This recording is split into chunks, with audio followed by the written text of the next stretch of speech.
Assalamualaikum warahmatullahi wabarakatuh. Izinkan saya memperkenalkan diri. Nama saya Dr. Ira Puspitawati, Magister Kesehatan, Spesialis Patologi Klinik, Subspesialis Nefrologi dan Respirasi. Saya adalah dosen tetap di Fakultas Kedokteran, Kesehatan Masyarakat dan Keperawatan, Universitas Gadjah Mada. Dengan penuh rasa tanggung jawab dan komitmen terhadap pengembangan pendidikan di Indonesia, izinkan saya menyampaikan pernyataan diri dosen dalam rangka unjuk kerja Tridharma di bidang pengajaran. Video ini dibuat dalam rangka sertifikasi dosen yang diadakan oleh Kementerian Pendidikan Tinggi, Sains dan Teknologi tahun 2025.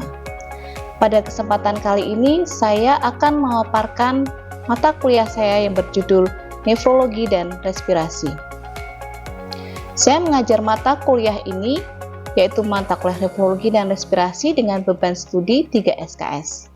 Mata kuliah ini diberikan kepada mahasiswa pendidikan program dokter spesialis 1 patologi klinik semester 4. Mata kuliah ini menggunakan proses pembelajaran tatap muka langsung di kelas dengan mengutamakan prinsip konstruktivisme yang memfokuskan pada keterlibatan aktif mahasiswa dalam membangun pemahaman. Pembelajaran berlangsung selama 16 minggu dan dirancang untuk dapat mencapai capaian pembelajaran lulusan dan capaian pembelajaran mata kuliah. Berikut saya sampaikan secara singkat deskripsi mata kuliah nefrologi dan respirasi. Mata kuliah ini menggunakan proses pembelajaran. Berikut adalah deskripsi mata kuliah nefrologi dan respirasi. Pada mata kuliah ini, mahasiswa akan mempelajari tentang patofisiologi berbagai gangguan ginjal. Berikut bagaimana cara mengekspertis hasil pemeriksaan fungsi ginjal. Yang kedua, mahasiswa juga akan mempelajari bagaimana mengekspertis pemeriksaan analisis gas darah dan analisis cairan tubuh. Dan mahasiswa juga akan mempelajari cara pembuatan tinjauan pustaka terkait pemeriksaan laboratorium yang terkait dengan fungsi ginjal, dan juga melakukan penelitian di bidang tersebut. Mahasiswa juga diminta melakukan praktik pemeriksaan laboratorium terkait fungsi ginjal dan analisis gas darah. Berikut adalah capaian pembelajaran lulusan. Yang pertama, mahasiswa mampu mengetahui dan mengembangkan pengetahuan di bidang patologi klinik, meliputi biologi molekuler, patofisiologi dan patogenesis penyakit, meliputi aspek preventif atau pengendalian, faktor risiko dan tata laksana klinis yang meliputi diagnosis, prognosis, pemantauan terapi dan pemantauan penyakit, serta epidemiologi di bidang nefrologi dan respirasi. Yang kedua, mampu mencermati dan memanfaatkan perkembangan ilmu pengetahuan dan teknologi di bidang kimia klinik, imunologi serologi, mikrobiologi, hematologi klinik, bank darah dan kedokteran transfusi, serta biologi molekuler. Yang ketiga, mampu merangkum interpretasi klinis, hasil pemeriksaan laboratorium, hasil pemeriksaan penunjang lain dalam rangka menegakkan diagnosis dan tata laksana dengan mengedepankan evidence-based medicine atau value-based medicine. Berikut adalah capaian pembelajaran mata kuliah atau CPMK. Yang pertama, mahasiswa mampu menjelaskan patofisiologi gangguan fungsi ginjal dan mengusulkan pemeriksaan laboratorium terkait pemeriksaan fungsi ginjal. Yang kedua, mampu memberikan ekspertis terkait hasil pemeriksaan laboratorium terkait fungsi ginjal. Yang ketiga, mampu memberikan ekspertis hasil laboratorium terkait analisis cairan tubuh dan kontaminasi cairan. Yang keempat, mampu memberikan ekspertis terkait pemeriksaan analisis gas darah. Yang kelima, mampu melakukan pemeriksaan urinalisis dan analisis gas darah secara mandiri. Yang keenam, mampu mempresentasikan jurnal terkait nefrologi. Ketujuh, mampu menyusun tinjauan pustaka terkait pemeriksaan laboratorium yang berkaitan dengan fungsi ginjal. Dan kedelapan, mampu membuat laporan kasus terkait laboratorium pemeriksaan fungsi ginjal dan nefrologi. Metode pembelajaran yang dipilih adalah kuliah interaktif, praktikum, dan penugasan. Untuk metode penilaian melalui presentasi kasus, presentasi jurnal, keterampilan, ujian keterampilan atau OSCE, ujian tengah semester, presentasi tinjauan pustaka, dan ujian akhir semester. Baik, terima kasih. Demikian deskripsi dari mata kuliah nefrologi dan respirasi.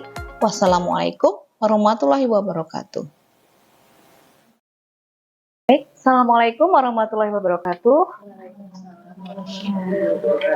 Baik, kita sebelum mulai kuliah, kita awali dengan berdoa menurut agama dan kepercayaan kita masing-masing.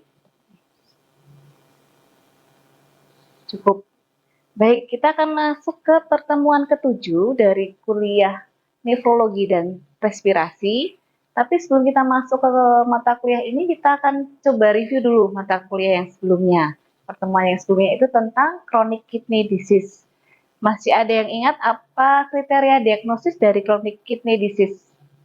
Ya, silahkan, Dr. Lulu. Menjawab dokter untuk kriteria diagnosis dari chronic kidney disease itu ada yang pertama kerusakan fungsi ginjal selama lebih dari 3 bulan dengan atau tanpa kerusakan GFR, dengan atau tanpa penurunan GFR. Kemudian kriteria yang kedua penurunan GFR kurang dari 60 ml per menit selama 3 bulan juga tanpa disertai dengan kerusakan ginjal. Oke. Iya, ya. Tepat ya kriterianya, dan jangan lupa kriteria batasan waktu ya, minimal tadi disebutkan 3 bulan. Terus kalau tanda-tanda kerusakan tadi, apa saja yang bisa kita peroleh? Yang bisa menjawab? Ya, silakan Dokter Amalia. Tanda kerusakannya ada proteinuri, hematuri, dan kelainan radiologis. Ya, betul. Jadi pertama tanda kerusakan ginjal itu kita dapatkan. Terus kalau penurunan fungsi tadi, bisa kita evaluasi dari apa saja? Ya, silakan Dokter Lai.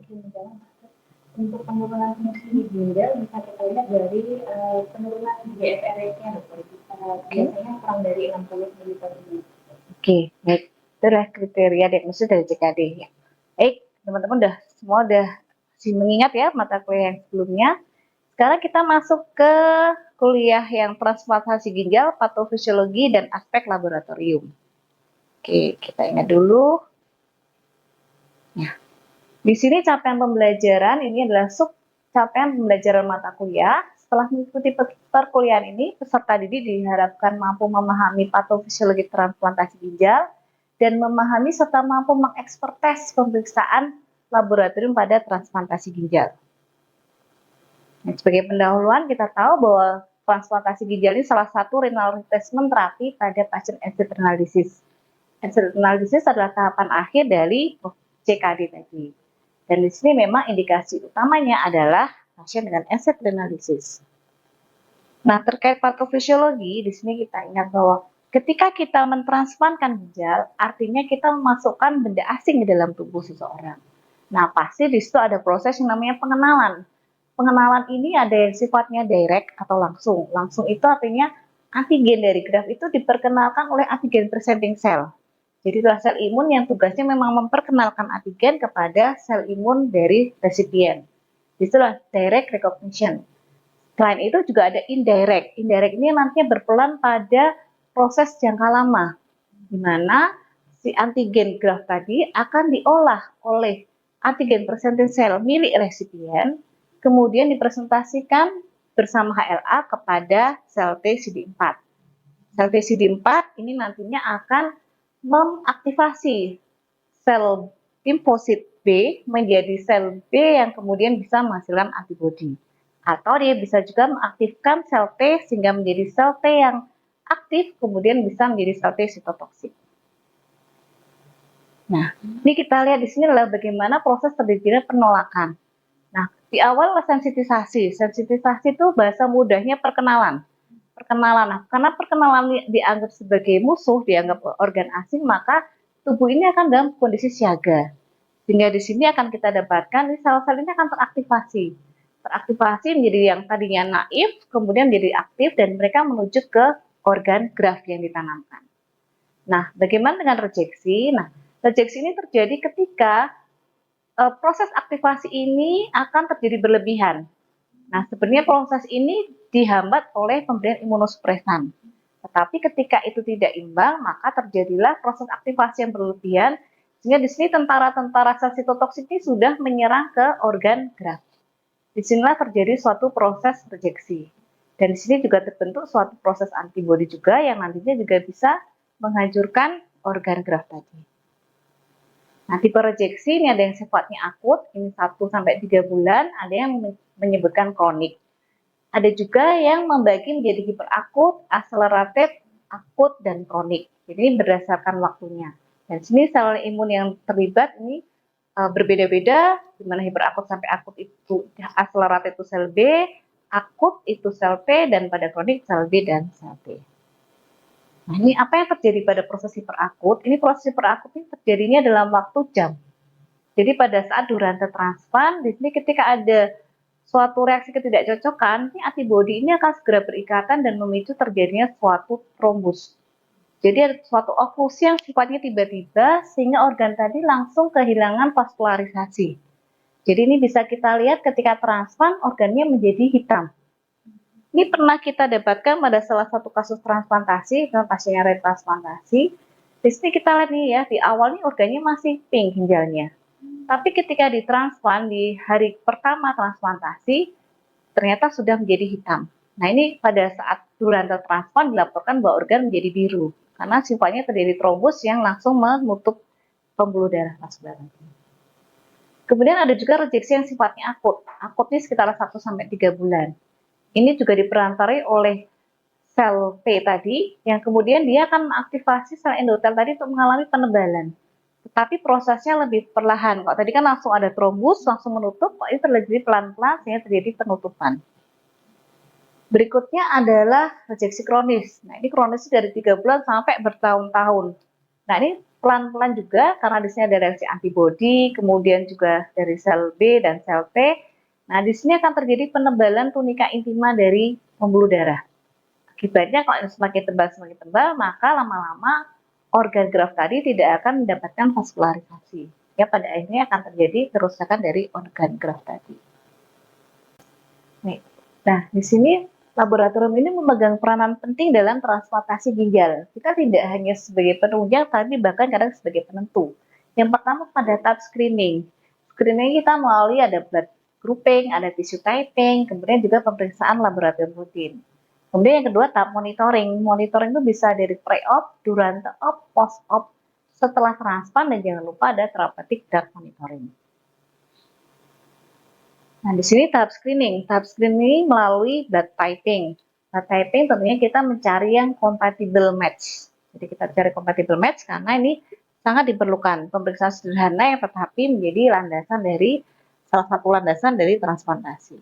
Berikutnya adalah tissue typing. Nah, ini saya cek dulu ya. Nah, ini tissue typing ini pemeriksaan HLA typing ini apa saja yang teman-teman kenal? Karena kita bersyukur sekali di Sarjito ini kita bisa melakukan sendiri ya teman-teman lebih familiar. Ada yang mau menjawab? HLA typing itu terdiri dari apa aja?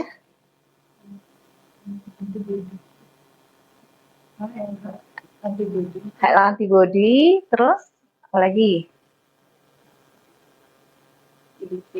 CDC crossmatch, apa lagi? HLA typing itu sendiri ya tadi ya. Jadi 3 itu yang bisa kita lakukan pada pasien yang akan menjalani transplantasi. HLA typing itu analog dengan golongan darah. Jadi kita mau melihat nih polanya seperti apa. Kemudian akan kita cocokkan antara donor dan resipien itu seberapa kecocokannya. Yang kedua HLA antibody. HLA antibody ini harus kita akses karena ternyata dia juga bisa bersifat merusak tadi dari grafnya. Kemudian CDC crossmatch. CDC crossmatch ini kita mencampurkan antara sel dari donor dengan serum dari resipien. Tujuannya kita mau memprediksi reaksi apa yang akan terjadi ketika dilakukan transplant. Karena kan kita benar-benar mencampurkan. Kalau tadi typingnya sendiri, antibody sendiri, nah CDC crossmatch itu artinya dicampurkan. Analog dengan crossmatch pada transfusi ya. Sama. Nah di sini HLA sendiri apa sih? HLA itu adalah molekul glikoprotein yang terikat membran. Tujuannya ini untuk mempresentasikan antigen, diproses kemudian dipresentasikan kepada siapa? Kepada sel limfosit T. Tujuannya ini untuk mengetahui hal ini untuk membedakan itu self atau non self. Nah, kita lihat di sini nih. Di sini adalah HLA atau MHC. Ini adalah antigen yang akan dipresentasikan dan ini adalah reseptor dari sel T. Jadi ibaratnya kalau mudahnya kalau HLA itu seperti nampan. Nampan kemudian antigen itu adalah gelasnya. Nah, untuk yang mengenalkan ini itu asing atau tidak nampannya tadi. Jadi mungkin Dokter Dewi ini nampannya biasanya warnanya merah nih, tiba-tiba bawanya kuning. Oh, ini berarti bukan Dokter Dewi nih, karena Dokter Dewi ini bawanya nampannya merah. Nah, antigennya tadi adalah apa yang ada di atas nampan tadi. Sehingga dia memang berfungsi untuk mempresentasikan tadi ya. Di atas nampan tadi ada antigennya. Kemudian akan dikenalkan pada limfosit. Nah, limfosit ini akan teraktivasi setelah mengenal antigen asing tadi. Nah, HLA ini ada dua, yaitu HLA kelas 1 dan HLA kelas 2. Sebenarnya ada HLA kelas 3, tapi tidak terlalu berperan. HLA kelas 1 ini diekspresikan oleh semua sel berinti. Termasuk nih eritrosit ini meskipun tidak berinti, ternyata bisa mengabsorb juga. Ada HLA A, B, C. Kemudian HLA kelas 2 ini diekspresikan oleh sel-sel imun, seperti makrofag, sel B, limfosit T, dan nah di sini ada HLA DPA, DPB, DKA, DKB, dan DRA dan DRB. Ini HLA kelas 2. Nah ini contoh HLA type seperti ini. Ini ada HLA kelas 1 ABC, ini ada dua karena satu dari ibu dan satu dari bapak, ini ada dua pasang ini. Kemudian kita akan mencocokkan nih HLA typing dari resipien dan donor berapa kecocokannya. Ini yang nanti kemudian kita nilai dan kita laporkan kepada tim transplantasi untuk selanjutnya akan kita tindak lanjuti terkait hasil ini. Nah, memang semakin bagus kecocokannya itu kan semakin hasilnya kemungkinan semakin bagus. Karena semakin dari penelitian disampaikan bahwa semakin banyak mismatch-nya itu ternyata kemungkinan kegagalan akan semakin besar. Jadi kalau match tadi kecocokan, kalau mismatch tadi ketidakcocokan.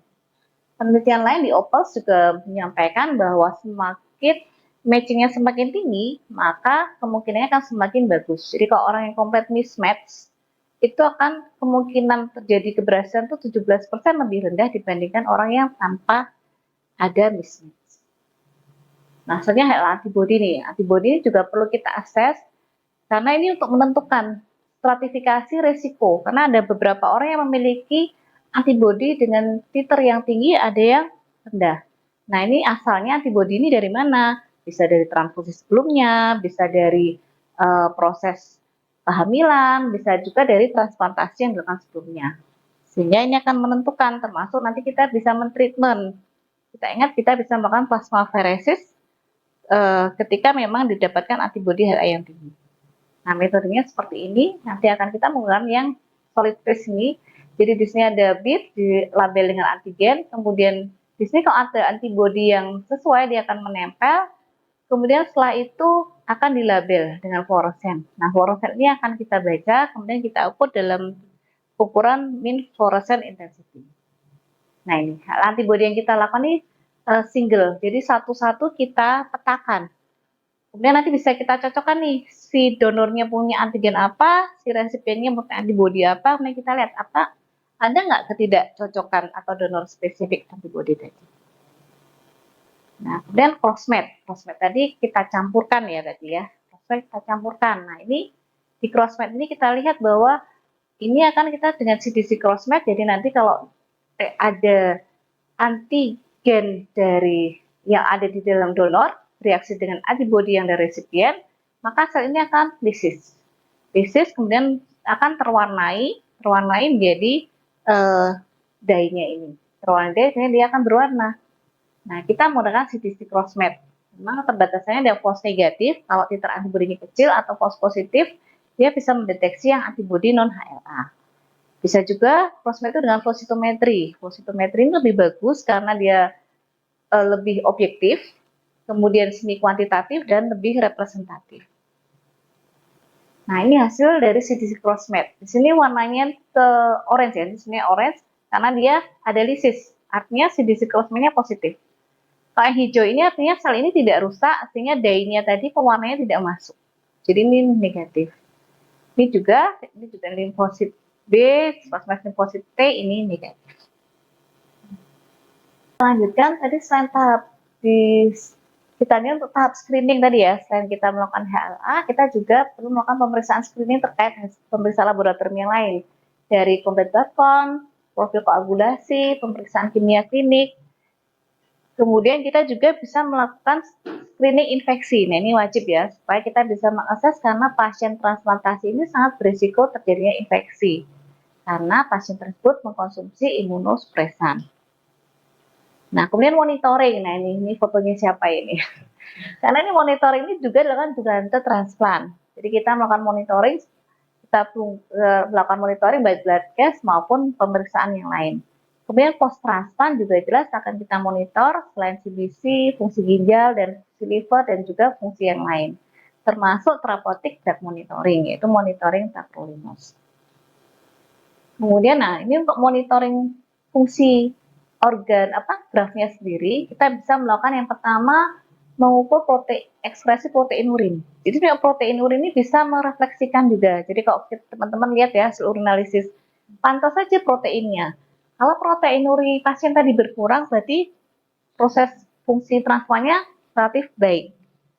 Tapi kalau dia kok tambah-tambah dari positif 3 menjadi positif 4, berarti kita harus hati-hati dengan rejeksi. Demikian juga dengan pengukuran serum kreatinin. Dan juga penghitungan estimated GFR dari nilai kreatinin serum tadi. Nah, karena hasil penelitian menyebutkan bahwa ternyata protein urin tadi bisa memprediksi fungsi graf setelah transplantasi ginjal.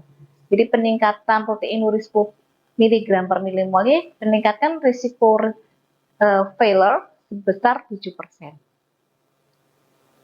Nah, selain itu kita juga harus monitoring komplikasi, yaitu pertama delayed graft function, infeksi tadi, dan juga rejeksi, yang tadi sudah kita bahas. Nah, delayed graft function ini adalah ketika graft tadi tidak segera berfungsi. Jadi bukan suatu rejeksi, tapi dia ada keterlambatan untuk berfungsi. Kemudian infeksi, dari 30% dari resipien tadi bisa berisiko infeksi. Tadi karena dia ada pemberian imunosupresan, ada infeksi bakteri, virus, dan jangan lupa infeksi jamur. Infeksi jamur itu juga berisiko pada pasien yang mendapatkan terapi antibiotik jangka lama. Nah, sebagai simpulan, bahwa laboratorium ini memegang peranan penting dalam transplantasi ginjal, baik dari screening maupun monitoring. Kemudian screening tadi dari blood grouping, tissue typing, dan juga pemeriksaan laboratorium. Kemudian juga monitoring dibagi menjadi preoperasi, durante, dan juga post-op. Kemudian HL antibody ini sebaiknya dimonitor dan memang perlu suatu interprofessional teamwork atau kolaborasi pada tim transplant. Jadi SPPK ini harus berkolaborasi dan kita juga harus eksis dalam tim tadi supaya klinisi juga merasakan kehadiran dari peran teman-teman dari SPPK ini. Mungkin demikian dari saya. Sebelumnya mungkin ada pertanyaan yang mau ditanyakan, silahkan. Ibu dokter, ya, Dr. Dewi silahkan. Izin bertanya, tadi kan sudah ada pembahasan tentang HLA, baik HLA typing, HLA antibody, sama CBC cross-reaction. Nah, sebenarnya itu yang sangat berperan pada saat kita monitoring graf itu yang bagaimana sih dokter? Masukan dokter. Ya. Baik, tadi mah ada 3 ya. Nah, yang perlu kita monitor tuh salah satunya HLA antibody. HLA antibody ini perlu kita monitor karena seringkali ketika kita merefleksikan memastikan ya ada rejeksi atau tidak. Untuk melakukan biopsi itu kadang sangat dihindari oleh teman-teman klinisi karena sifatnya invasif. Sehingga yang mudah kita melihat antibodinya. Kalau setelah transplant kok titer antibodinya naik, berarti kita curiga ini ada suatu proses rejeksi. Sehingga nanti dari tim akan bisa melakukan beberapa proses desensitisasi seperti misalnya plasmaferesis, pemberian IVIG seperti itu. Jadi sebenarnya ini secara berkala kalau di luar sudah menjadi SPO untuk monitoring antibodi HLA. Kalau di kita memang belum jadi suatu protap rutin ya. Baik, ada lagi? Oke, kalau tidak ada mungkin untuk melihat nih teman-teman kira-kira paham dengan kuliah ini. Kita masuk ke kuis. Kita coba ya, apa yang disampaikan sekarang apakah bisa dipahami atau tidak. Kita coba dengan Kahoot ya, biar teman-teman nggak ngantuk ini siang-siang. Silakan teman-teman join ke Kahoot melalui pin ini. Semua ya. Oke, kita langsung coba kuisnya. Ini.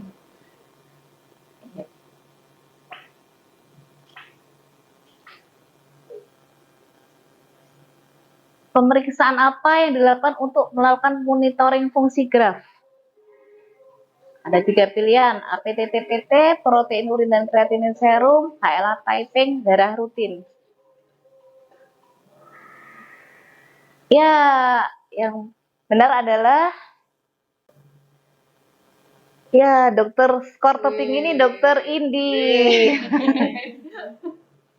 Terus kita lihat untuk pemeriksaan berikutnya tadi jawabannya apa tadi? Protein uri dan kreatinin serum. Pemeriksaan apa yang digunakan untuk memprediksi reaksi yang terjadi saat graf ditransplantkan? HLA typing, CDC crossmatch, golongan darah, HLA antibody. Jawaban terbanyak itu HLA antibody. Ya, jawaban sebenarnya apa? CDC crossmatch. Kita lihat siapa yang menjadi pemenangnya. Wah, Dokter Dewi juara 3, juara 2 Dokter Indi. Wah, siapa nih yang nyalip nih? Ini antara Bali. Wah, Dokter Dewi. Oke, terima kasih atas partisipasi semuanya ya. Semoga kuliah ini bermanfaat. Nanti untuk evaluasi kita